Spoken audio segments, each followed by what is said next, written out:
Глава Коми и генеральный директор компании «Русский минеральный ресурс» Алексей Новиков подписали соглашение о комплексном освоении месторождений титанового, кварцевого и других видов минерального сырья, расположенных на территории республики. Пижемское месторождение в Усть-Илимском районе, по которому уже есть инвестпроект, станет базой кластера. Далее же в него смогут заходить новые участники со своими горно-промышленными проектами.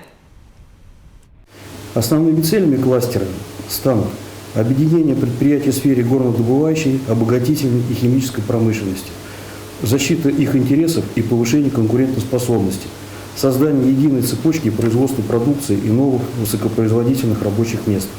В недрах Республики Коми сосредоточены на сегодняшний день, и это подтверждено, крупнейшие в мире ресурсы титанового и кварцевого сырья, предопределяющие будущие регионы как мирового центра по добыче минерального сырья и производством высокосортной продукции на основе диоксидов титана, кварца в интересах различных отраслей экономики.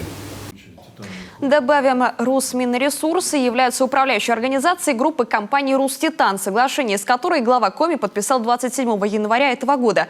Оно предполагает развитие взаимоотношений между сторонами по вопросу строительства горно-металлургического комплекса по переработке титановых руд и кварцевых песков.